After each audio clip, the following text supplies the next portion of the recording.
स्वस्ति श्री गणेशाय नमः। स्वस्ति श्री रामचंद्राय चरण कमलाभ्यो नमः। स्वस्ति श्री हनुमते चरण कमलाभ्यो नमः। सच्चिदानंद रूपाय विश्वोत्पत्त्यादि हेतवे तापत्रय विनाशाय श्री कृष्णाय वयं नमः। श्री राधे मेरी स्वामिनी मेरा राधे दुखीदार। जन्म जन्म मोह दीजियो श्री वृंदावन वास। आइए हनुमान जी विराजिए कथा कहूँ मति अनुसार। प्रेम सहित आसन लगो विराजिए पवन कुमार। बोलिए श्री हनुमान जी महाराज की, यज्ञ नारायण भगवान की। आइए सभी आज की मंगलमय कथा में प्रवेश करने से पहले मन और वाणी को पवित्र करते हुए 2 मिनट प्रभु के पावन नाम का आश्रय लेते हुए सभी आज की मंगलमय कथा में प्रवेश करेंगे। सभी प्रेम से मिलकर हमारे साथ में गाएंगे। फिकर फिर क्या करना, फिकर फिर क्या करना, सिर पर सीताराम। फिकर फिर क्या करना, सिर पर सीताराम। फिकर फिर क्या करना, सिर पर सीताराम। फिकर फिर क्या करना, सिर पर सीताराम। फिकर फिर क्या करना, फिकर फिर क्या करना, फिकर फिर क्या करना, फिर क्या करना, फिकर फिर क्या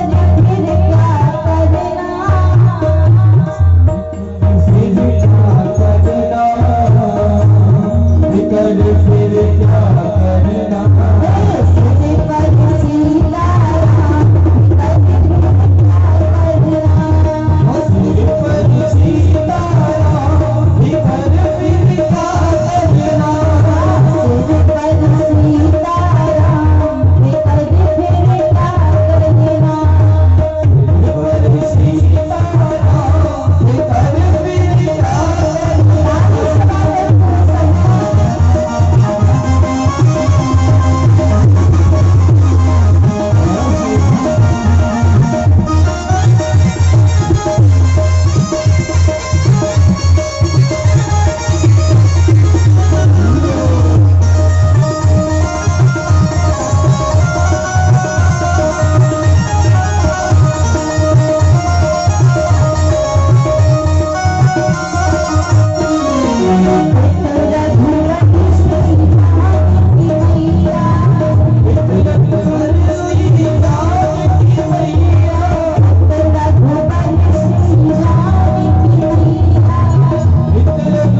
हाथ ऊपर खड़े करके सभी कहेंगे, सबके हाथ सीधे सीधे रहने चाहिए।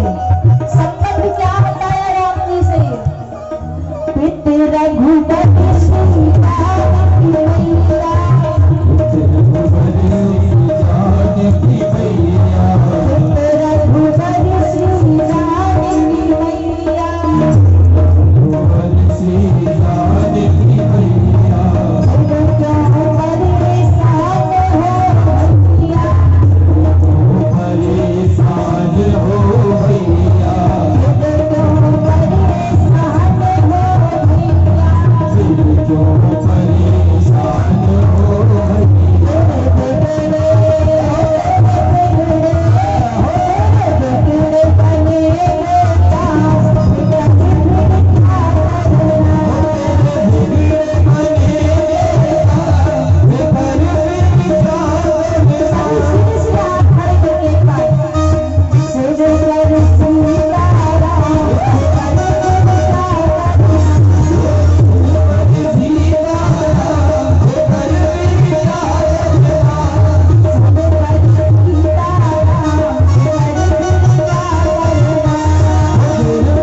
भक्त कहता है सिर पर सीताराम फिकर फिर क्या करना।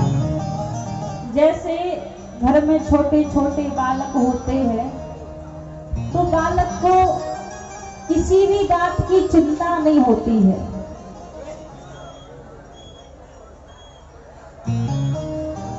बोली श्री रामचंद्र भगवान की। ये 101 रुपए फिरोज जी बैकुंठपुर से ठाकुर जी के चरणों में अर्पित कर रहे हैं। फिरोज जी 101 रुपये ठाकुर जी के चरणों में अर्पित करें, उनके लिए एक बार जोरदार तालियां। और ये 51 रुपये विपिन जी driver, pickup driver, Thakur ji के चरणों में 51 रुपये अर्पित करें, उनके लिए खूब खूब आशीर्वाद अनुभव। बोले श्री रामचंद्र भगवान की जय। प्रभु सभी दानदाताओं के घर आनंद मंगल करे। और यहाँ पे कहते हैं जैसे घर में एक छोटे से बालक को किसी भी चीज की चिंता नहीं होती, क्योंकि बालक को लगता है कि हमारी चिंता करने के लिए हमारे माता पिता हैं, इसीलिए हमें किसी भी बात की चिंता नहीं है। उसी प्रकार भक्त भी कहता है कि हमारे माता पिता तो श्री रामचंद्र जी है, तो हमें किस बात की चिंता, हमें भी किसी बात की चिंता नहीं है। भगवान भी भक्त को कैसे रखते हैं, जिमी बालक राखे महतारी। जैसे माँ एक बालक को रखती है, कब उसको भोजन करना है, कब सोना है, कब क्या करना है, जैसे माँ को पता होता है, उसी प्रकार प्रभु को भी पता होता है कि मेरे भक्त को कब किस चीज की जरूरत पड़ जाए। जिमी बालक राखे महतारी, जैसे माँ बालक को संभाल के रखती है, वैसे ही राघवेंद्र सरकार अपने भक्तों को संभाल के रखती है। कहते हैं प्रभु हमेशा साथ में रहते हैं, भक्त कोई भी हो कभी भी भगवान साथ नहीं छोड़ते। एक बार की बात है, हनुमान जी महाराज ने सुंदर फूलों का बगीचा लगाया था। फूलों का बगीचा लगाया, भोर की बेला थी। अर्जुन पहुंचे उस बगीचे में फूल तोड़ने के लिए, किसी से पूछा नहीं अर्जुन ने, और जाकर फूल तोड़ने लगे। तो हनुमान जी ने कहा भैया आप ऐसे बिना पूछे फूल तोड़ रहे हैं। तो अर्जुन ने बोला क्या बड़ी बात है, फूल ही तो तोड़ रहा हूँ। कहा अच्छा ऐसे कैसे, मैंने इतनी मेहनत करके फूल लगाए, बगीचा लगाया, और तुम आके फूल की चोरी कर रहे हो। तो अर्जुन ने कहा पूजा के लिए ही तो फूल ले जा रहे हैं, कहीं दूसरे काम के लिए थोड़ी ना ले जा रहे हैं, पूजा के लिए फूल चाहिए इसलिए तोड़ रहे हैं। तो हनुमान जी ने कहा अच्छा एक बात बताओ, कौन से भगवान की पूजा के लिए तुम्हें फूल तोड़ रहे हो? तो अर्जुन ने कहा कृष्ण भगवान की पूजा के लिए। हनुमान जी मुस्कुराए, बोले फिर तो ले जाओ जाओ। अर्जुन बोले अभी अभी तो बड़े भड़क रहे थे कि चोरी कर रहे हो, पर अब नाम सुनते क्यों कह दिया कि ले जाओ।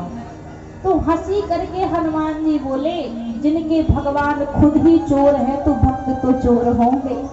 अब चोर की पूजा के लिए फूल ले जा रहे तो कोई बड़ी बात नहीं, चोरी करके ले जाओ।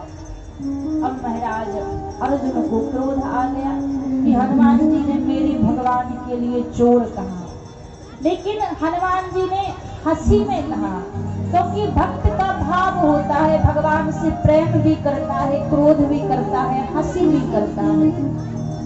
अर्जुन को बात बुरी लग गई। अर्जुन ने कहा आपने मेरे भगवान के लिए चोर क्यों कहा? अरे आपके राम जी में ऐसी क्या बड़ी बात है?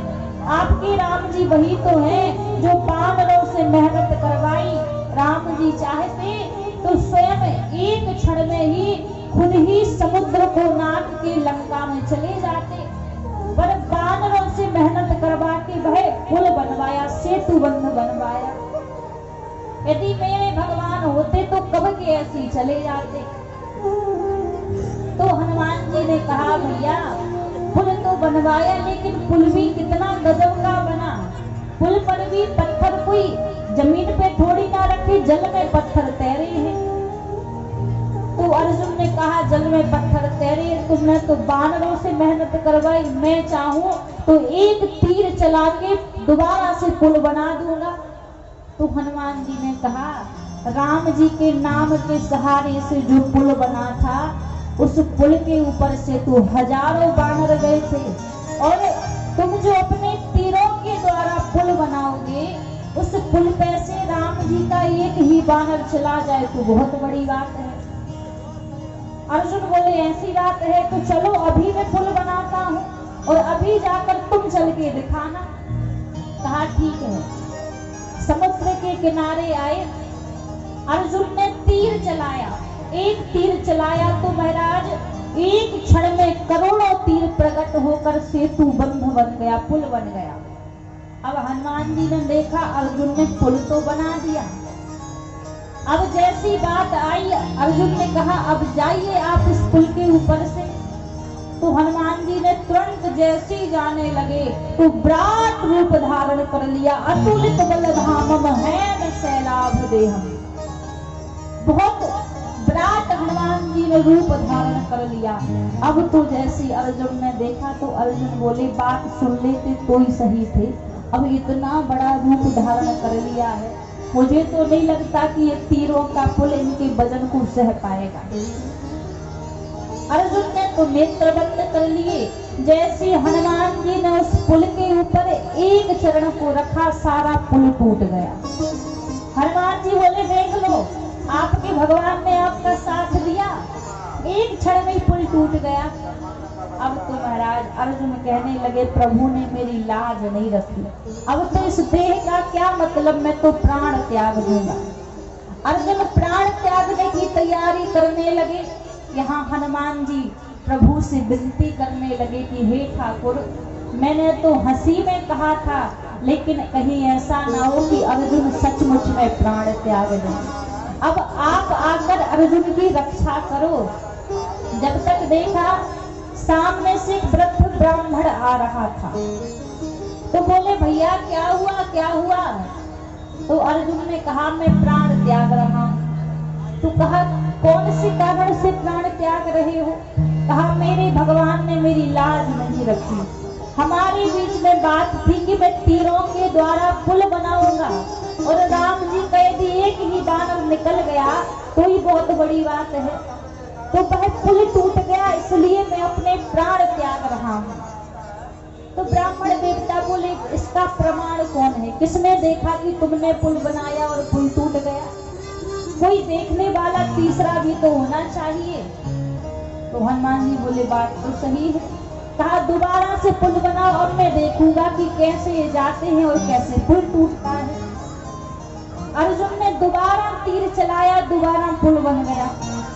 अब जैसे दोबारा पुल बना तो हनुमान जी ने वही विराट रूप फिर धारण कर लिया। अब अर्जुन को लग रहा है कि फिर से पुल टूटने वाला है, पहले टूट गया था फिर टूट जाएगा। तो अर्जुन ने तो फिर नेत्र बंद कर लिए। अब जैसे हनुमान जी चले तो इस पार से हनुमान जी उस पार पहुंच गए, पुल नहीं टूटा। अब अर्जुन ने नेत्र खोलकर देखे तो हनुमान जी उस पार।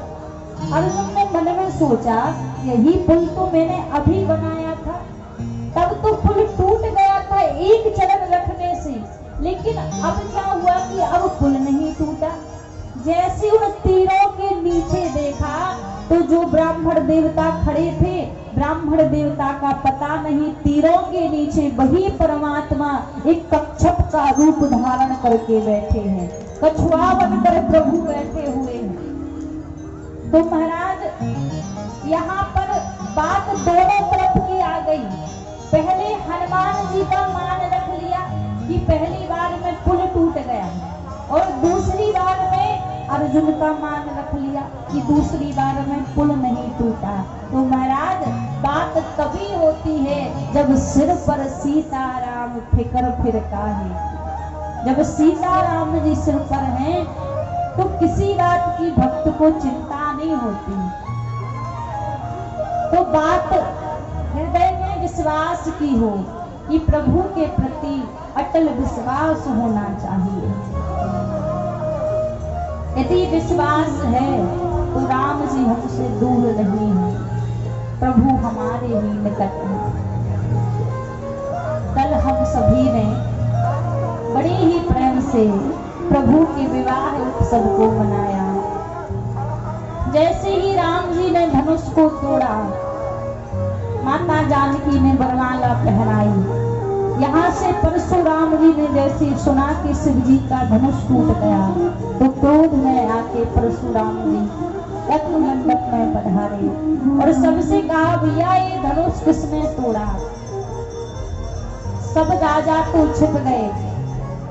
राम जी ने कहा, हो ही प्रभु कोई दास तुम्हारा, आपका ही कोई दास होगा जिसने धनुष तोड़ा। समझाया प्रभु ने, परशुराम जी वहां से लौट गए। अवधपुरी पत्रिका भेजी, महाराज दशरथ सुंदर बारात लेकर आए अवधपुरी से। बारात जनकपुरी आई। प्रभु श्री राम जी का विवाह हुआ, साथ ही साथ में भरत लक्ष्मण शत्रुघ्न का भी विवाह हुआ। चारों राजकुमारों के विवाह हुए। राम जी का विवाह माता जानकी से हुआ, भरत जी का विवाह मांडवी जी से हुआ, लक्ष्मण जी का विवाह उर्मिला जी से हुआ और शत्रुघ्न का विवाह श्रुतकीर्ति जी से हुआ। चारों राजकुमारों के विवाह हुए। 6 महीने जनकपुरी में बारात ठहरी। बार बार यहाँ पर महाराज दशरथ जनक जी के पास विदाई की बात कहने के लिए जाते हैं कि प्रभु विदाई दीजिए, विदाई दीजिए। लेकिन महाराज जनक जी हर बात उस बात को टाल देते हैं। कहा, महाराज कुछ दिन और ठहरिए, कुछ दिन और ठहरिए। उस बात को बार बार निकाल देते हैं कि विदाई वाला दिन ना आ पाए। लेकिन जब 6 महीने बीत गए तो वशिष्ठ जी और विश्वामित्र जी महाराज जनक के पास पहुंचे और कहा, भगवान 6 महीने बीत चुके हैं, कितने दिन तक आप विदाई नहीं दोगे? आज या कल कभी ना कभी तो विदाई देना ही पड़ेगा। अब तो महाराज सारी जनकपुरी में बात फैल गई कि राम जी अवधपुरी जाने वाले हैं, माता जानकी जाने वाली हैं। अब तो जैसी बात फैली तो अवधपुरी की बात सुनकर सारी सखियां, जनकपुरी में जितनी भी सखियां थी, सब राम जी से विनय करने लगी, निवेदन करने लगी, प्रभु कुछ दिन और आप इस जनकपुरी में ठहर जाइए। इतनी जल्दी आकर क्या करोगे, कुछ दिन और रुक जाइए। निवेदन करती हैं सभी सखियां राम जी से और राम जी से कहती हैं, ए पाहुना मिथिले में रहोना, हे पाहुना मिथिले में रहोना, हे पाहुना मिथिले में रहोना, हे पाहुना मिथिले में रहोना। राम जी ने कहा, मिथिला में रुकने से 6 महीने से रुका हूँ, अब ज्यादा क्यों रुकूं, क्या रुकने से यहाँ फायदा है? तो सखियां राम जी से कहती है, फायदा तो बड़े है। कैसे फायदा है? जो सुखवा ससुरारी में, जो सुखवा ससुरारी में, जो सुखवा होना, हे पाहुना मिथिले में रहोना, हे पाहुना मिथिले में रहोना।